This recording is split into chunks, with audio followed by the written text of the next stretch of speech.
HSC পরীক্ষার্থী বন্ধুরা, আসসালামু আলাইকুম রহমতুল্লাহ। তোমরা সকলেই কেমন আছো? আশা করি অনেক অনেক বেশি ভালো আছো।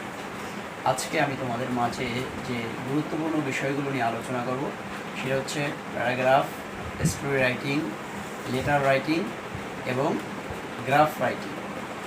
তো তোমাদের হাতে সময় খুবই কম, সময় নেই বললেই চলে। তারপরেও এই অল্প সময়ের ভিতরে তোমাদের গল্প শেষ করতে, দ্যাট মিনস অল্প চালানে বেশি ব্যবসা করার জন্য তোমাদের যে স্পেশাল সাজেশন দরকার, আমি তোমাদের সেই হতাশা দূর করার জন্য এবং তোমাদের ভালো একটি নাম্বার ক্যারি করার জন্য আমি তোমাদের মাঝে বিশেষ সাজেশন নিয়ে আসছি। চলো কথা না বাড়িয়ে শুরু করে ফেলি। এবং আমি নিশ্চয়তার সাথে বলতে পারি এই বিষয়গুলো পড়ার মাধ্যমে তোমাদের মেধাটা আরেকটু শানিত হবে, তোমাদের প্রস্তুতিটা আরও বেশি শক্ত হবে বলে আমার দৃঢ় বিশ্বাস, এবং তোমরা পরীক্ষার হলে এই বিষয়গুলো পাবে বলে আমি নিশ্চয়তার সাথে বলতে পারি। তো 1 নম্বরে হচ্ছে প্রাইস হাইক, দামের ঊর্ধ্বগতি। 2 নম্বর climate change. Number 3 environment pollution. Number 4 folk music. 5 deforestation এবং 6 জেনারেশন জে। অর্থাৎ এটা হচ্ছে ফার্স্ট পার্ট তথা প্রথম অংশের জন্য। প্রথম অংশে 1 নম্বর হচ্ছে প্রাইস হাই, অর্থাৎ আমরা জানি আমাদের বাংলাদেশের প্রেক্ষাপটে প্রত্যেকটা জিনিসের দাম বেশি, এবং যেহেতু দাম বেশি সেই ক্ষেত্রে এই প্রাইস হাই তথা দামের ঊর্ধ্বগতি প্যারাগ্রাফটি গুরুত্বপূর্ণ। 2 নম্বরে হচ্ছে ক্লাইমেট চেঞ্জ, অর্থাৎ বিশ্বের তাপমাত্রা দিন দিন বৃদ্ধি পাচ্ছে, এবং এই যে বৈশ্বিকভাবে চিন্তা করতে গেলে 2 নম্বর প্যারাগ্রাফটি গুরুত্বপূর্ণ। 3 নম্বর হচ্ছে এনভায়রনমেন্টাল পলিউশন, তথা আমাদের পরিবেশ দূষণ অহরহ হচ্ছে, এবং এই জন্য 3 নম্বর প্যারাগ্রাফটিও ফেলে দেওয়ার মতো নয় তথা অতীব গুরুত্বপূর্ণ। 4 নম্বর হচ্ছে ফক মিউজিক তথা লোকসঙ্গীত।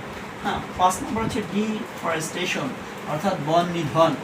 আর এটার সাথে তোমরা আরেকটি পড়তে পারো ট্রি প্লান্টেশন, অর্থাৎ এটার বিপরীত। অর্থাৎ আমরা যে বন নিধন করি, বনগুলো কেটে ফেলি, আর কেটে ফেলার জন্য আমাদের যে ইমব্যালেন্স তৈরি হয়, অর্থাৎ যে এনভায়রনমেন্টাল ইমব্যালেন্স তৈরি হয়, এজন্য এই বিষয়টি বন নিধনকরণ, এই বিষয়টি আমাদের জন্য গুরুত্বপূর্ণ।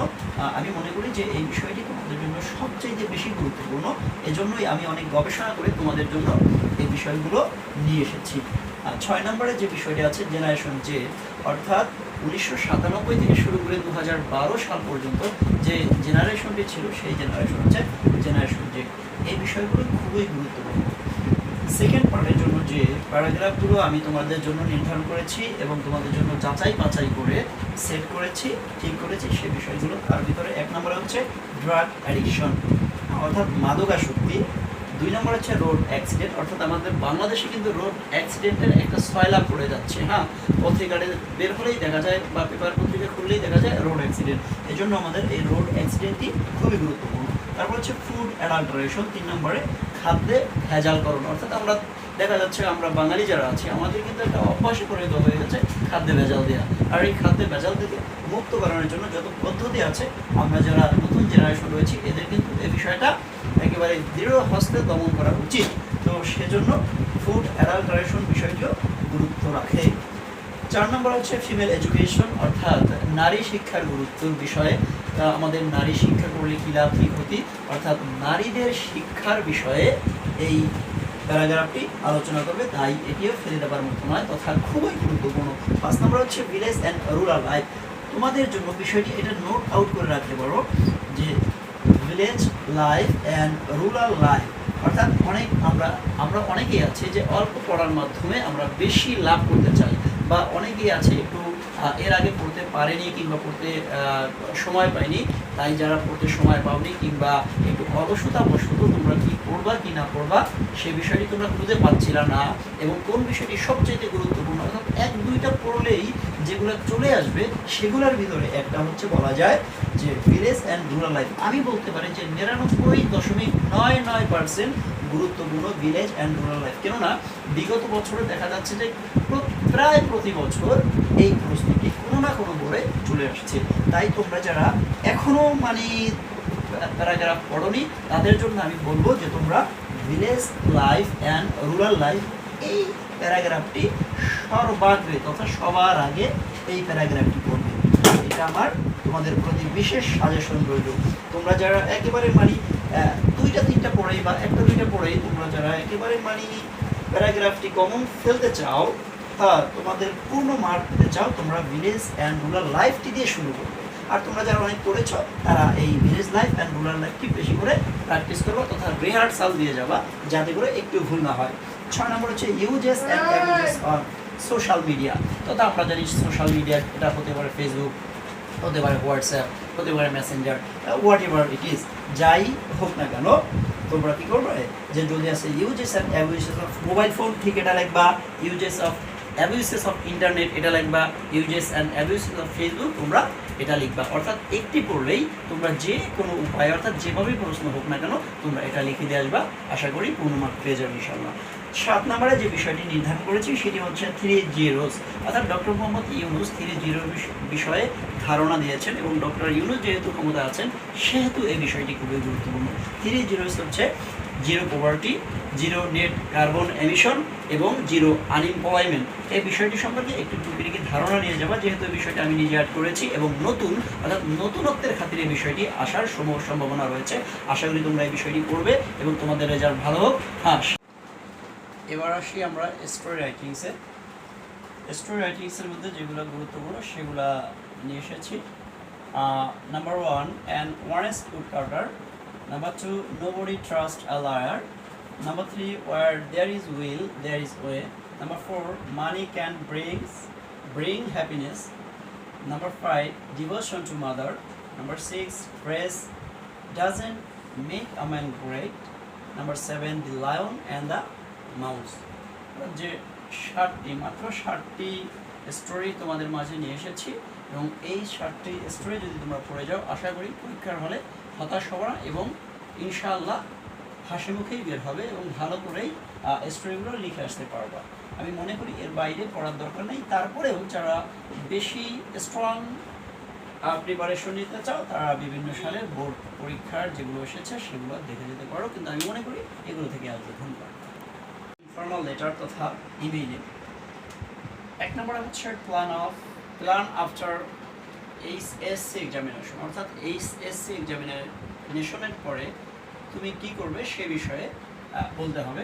নাম্বার 2, ইম্পর্টেন্স অফ রিডিং নিউজপেপারের গুরুত্ব বা সংবাদপত্র পাঠের গুরুত্ব।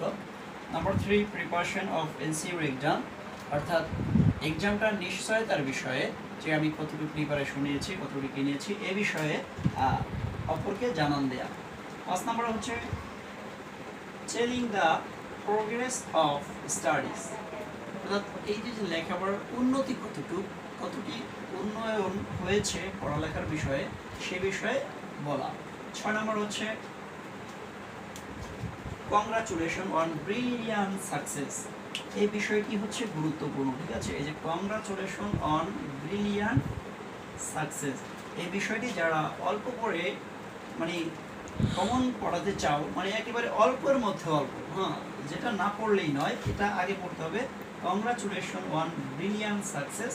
তারপরে আরেকটা হচ্ছে প্ল্যান আফটার এইচএসসি এক্সাম, হ্যাঁ। এবং 7 নম্বর হচ্ছে a condolence message to your friend, অর্থাৎ কারো আত্মীয় বা রিলেটিভ মারা গেলে কোনো বন্ধু বা কোনো আত্মীয় স্বজনের কোনো বন্ধু, তোমার যদি কোনো বন্ধুর রিলেটিভ মারা যায় তাহলে সেই বন্ধুকে কন্ডোলেন্স বা সমবেদনা জ্ঞাপন করে এই ইমেইলটি বা ইনফর্মাল লেটারটি লিখতে হবে।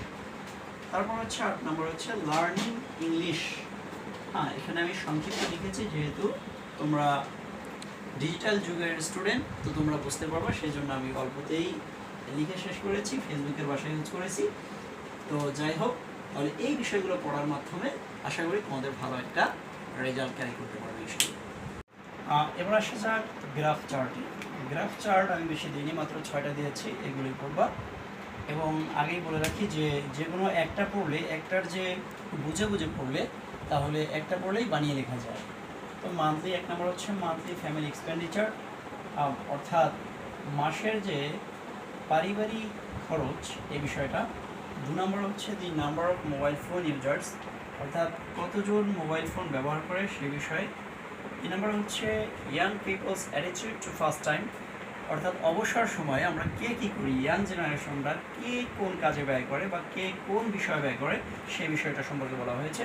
4 নম্বরে the export sector in Bangladesh that earn foreign currency, অর্থাৎ বাংলাদেশের যে এক্সপোর্ট সেক্টর রয়েছে যেখান দিয়ে মালামাল বহিরাগমন করে অর্থাৎ বিদেশ দেয় এবং সেখান থেকে কতটা আয় হয় সে বিষয়ে বলা হয়েছে। 5 নম্বর হচ্ছে টাইম অ্যালোকেশন অফ স্টুডেন্টস, অর্থাৎ এই যারা তোমরা স্টুডেন্ট রয়েছে বা স্টুডেন্ট বাংলাদেশে যারা রয়েছে তারা কিভাবে তাদের টাইমটা ব্যয় করে, কিভাবে তাদের টাইম অতিবাহিত করে সেই বিষয়ে বলা হয়েছে। 6 নম্বরে দি সোর্সেস অফ এয়ার পলিউশন, অর্থাৎ কোন কোন জায়গা থেকে এয়ার পলিউশন হয় এই বিষয়টি সম্পর্কে জানতে চাওয়া হয়েছে।